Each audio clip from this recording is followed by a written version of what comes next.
Assalamu alaikum dear students. Hope you will be fine and enjoying good health. I'm your teacher Maryam Arif. Welcome to lecture number 5. Today we are going to talk about Avogadro's number and mole and some calculations related to it. But before, let's talk about pseudoscience, which is also called as alchemy. A magical process of transformation, creation, and combination of matter into different forms. The ancient chemists and the Greek philosophers were in search of changing one element into another by using different methods, which was called as alchemy. As we have studied in the previous lecture, that the old chemists believed matter is composed of 4 elements: fire, earth, air, and water. So they were in search how to convert one form of the matter into another by using heat or any other form of energy. And the most important of that was to convert any element into gold. Although they failed to convert any element into gold, but by doing so, they came to know different methods like distillation. So failures in science are not actually the failures, but they led to different other discoveries. Most of the time, their discoveries were not accepted by the whole world. One of those discoveries were the discovery of Avogadro's, which was not accepted by the scientists of that time. He introduced the idea of mole to quantify small substances like atoms, but scientists didn't accept his idea until his death. After his death, they accepted that idea that atom cannot be quantified by larger units like gram and kilogram, as they are very small in size and they cannot be seen by naked eye. The mass of anything, the gas, the liquid, or the solid, is because of the molecules or the atoms or the representative particles present in it. The Avogadro's number is 6.02 multiplied by 10 raised to power 23.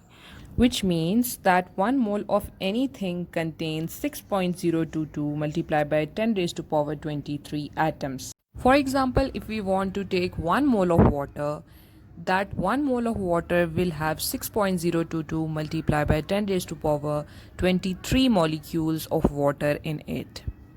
So the idea of mole was given by Avogadro, and this number was determined to quantify the small quantities, for example atoms, molecules, or representative particles. As such quantities cannot be measured by using big units like gram or kilogram, so Avogadro's number is used to measure such small quantities. So mole is a smaller unit as compared to gram or kilogram. Thus the counting unit depends on what you are counting. Just as dozen eggs represent 12 eggs, a pair of socks represent 2 socks, and a ream of paper represent 500 papers, so a mole is exactly the same. It is just a number that represents 6.022 multiplied by 10 raised to power 23 representative particles of a substance. So if we are going to count the eggs, the ream of paper, and the socks in mole, this will also consist of the same number of these things. As atoms and molecules are smaller in size, so we are going to use the smaller unit to quantify or to measure the mass of them. Mole is a massive number, and if we are going to count 1 mole of anything, it will take a year. For example, if we have to count the marble plates, it will not be convenient to use moles for counting them, as the whole Earth's surface will be covered by 6.02 multiplied by 10 raised to power 23 pieces of marbles. So we will use this unit mole for only small things like atoms, molecules, or representative particles which cannot be seen by naked eye. Consider the bottle consisting of half liter of water which contains 25 moles of water molecules. Can you tell me how many atoms or molecules of water are present in this 25 moles of water? As we know that 1 mole consists of 6.02 multiplied by 10 raised to power 23 molecules of water. So if we have 25 moles of water, we will simply multiply Avogadro's number with 25, and the answer will be 1.5 multiplied by 10 raised to power 25 molecules of water. So when you buy things from supermarket, you use the bigger units like kilogram, milliliter or dozens because it depends upon the things which you are buying. You will not use the unit mole as mole is only used for the things which cannot be seen by naked eye, as gram, milliliter or dozens will be very bigger unit for such small particles. So when you are going to measure or count the small particles like atoms, molecules or representative particles, you will not use the terms kilogram, milliliter or dozens, but you will use the term mole for them. And 1 mole of representative particle consists of 6.02 multiplied by 10 raised to power 23 atoms or molecules. For example, 1 mole of gold will consist of the same number of atoms as 1 mole of water molecule. Three terms are important over here. One is gram atomic mass, the other is gram molecular mass, and the third is gram formula mass. Let's talk about them one by one. Gram atomic mass is defined as atomic mass of an element expressed in grams. It is the mass of 1 mole of that element.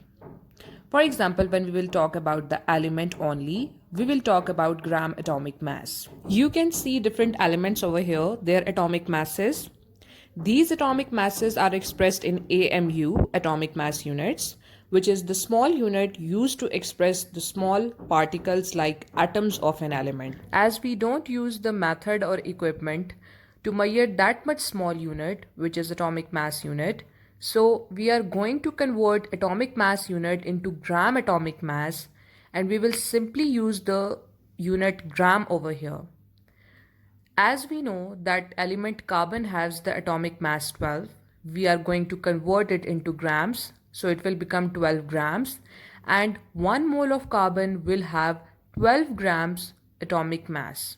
And the number of particles in 1 mole of carbon atom will be 6.022 into 10 raised to power 23. The same thing will apply for all the other elements. Let's talk about gram molecular mass. As the name indicates, it is used to express molecules in grams. So it is the mass of 1 mole of that compound or molecule. It is also written for elements that exist as molecule. For example, O2, oxygen, hydrogen, H2. So the molecular mass of water is 18. You will find out the molecular mass by using the method we have studied in the previous lecture.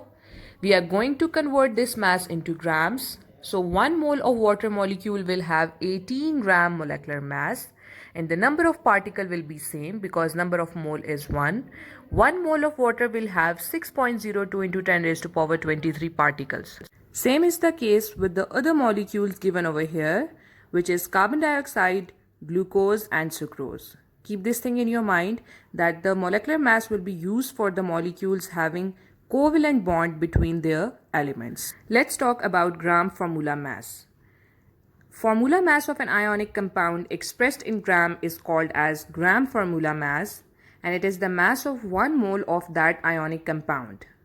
We will always use the term formula mass for ionic compounds having ionic bond between the atoms of their elements. For example, consider a compound NaCl, which is common salt. Formula mass is 58.5, which is found by adding molecular mass of both of the elements sodium and chlorine. So formula mass was given in AMU. We are going to convert it into grams, hence called gram formula mass. So 1 mole of sodium chloride consists of 58.5 grams of salt, and 1 mole of potassium chloride consists of 74.5 grams of KCl. The difference lies in their molecular masses. Let's see the comparison again. Gram atomic mass is used for elements. Gram molecular mass is used for molecules or compounds having covalent bond between the atoms of their elements. And gram formula mass is written for ionic compounds. Gram atomic mass represent mass of 1 mole of atom. Gram molecular mass represent molecules. And gram formula mass represent formula units. All of them consist of 6.02 into 10 raised to power 23 particles, but atoms in case of gram atomic mass, molecules in case of gram molecular mass, and formula units in case of gram formula mass. All of them represent 1 mole for their respective units.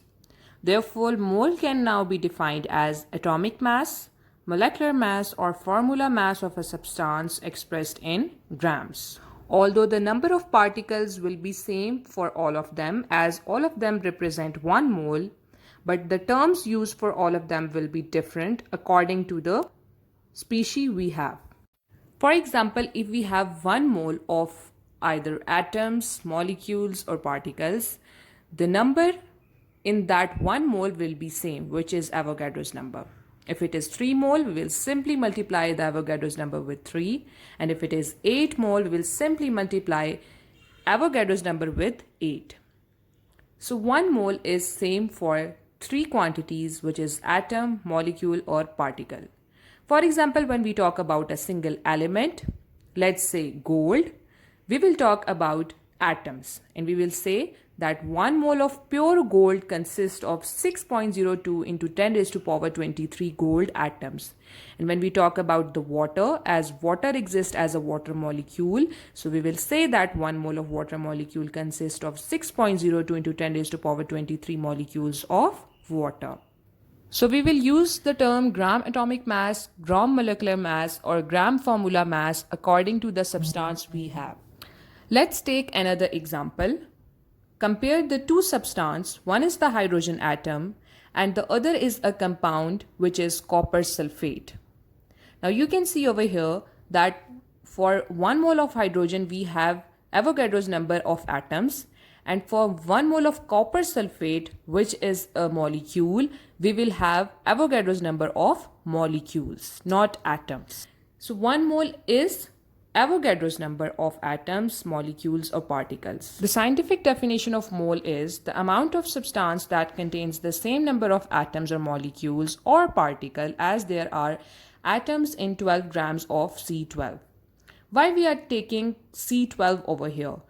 We discussed this in the previous lecture that carbon-12 is an isotope of a carbon which is taken as a standard to measure the mass of all the other elements.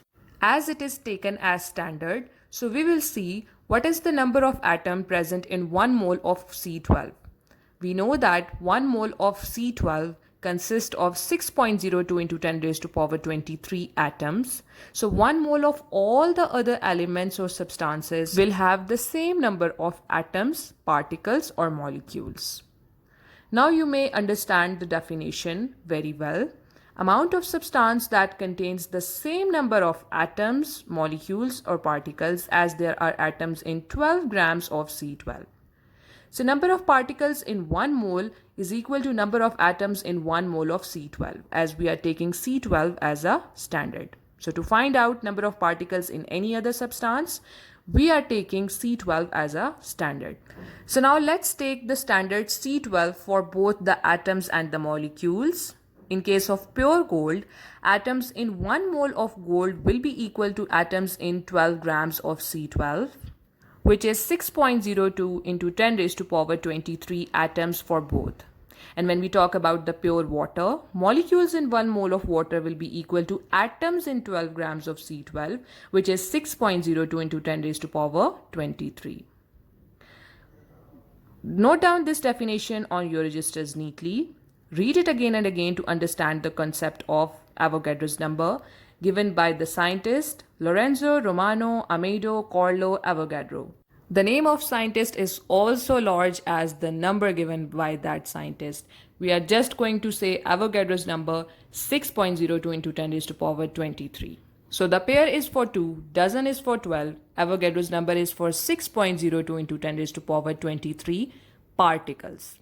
So whenever you will go to supermarket, if you are going to ask Avogadro's number of chocolate, you are asking the right thing, but the shopkeeper cannot give you this much large number of chocolates. So instead you have to ask for grams, kilograms, or dozens of anything like this. You will not use the term Avogadro's number or mole to buy chocolates, milk, or rice from supermarket. Avogadro's number is just used by chemists in measuring the mass of 1 mole of different substances in laboratory, as 1 mole of everything consists of the same number of particles, and this large number is used to quantify the small particles. But keep this thing in your mind that Avogadro's number is used to quantify the number of particles, molecules, or atoms present in the substance. We cannot say that mass of 1 mole of anything will be equal to the mass of 1 mole of any other thing. For example, if we have 1 mole of pure gold and 1 mole of C12, their masses will not be equal. Their moles are equal, it means that they will have same number of atoms or particles, but their masses will be different. 1 mole of pure gold will be 196 grams, while 1 mole of carbon will be 12 grams. So 1 mole of water will also not equal to the 12 grams, because when we will find out the molecular mass of 1 mole of water, we will find out it as 18 grams. So 1 mole of gold, silver or copper will have same number of particles, which is 6.02 into 10 raised to power 23 atoms, but the mass of all of these three elements will be different. That's it for today. I hope you enjoyed and understood today's lecture about the mole and Avogadro's number. Try to solve self-assessment exercise 1.7 neatly on your register, which I will check later when your schools will reopen. If you have any question regarding this topic, you can ask me anytime. Take care, have a good day, and stay blessed.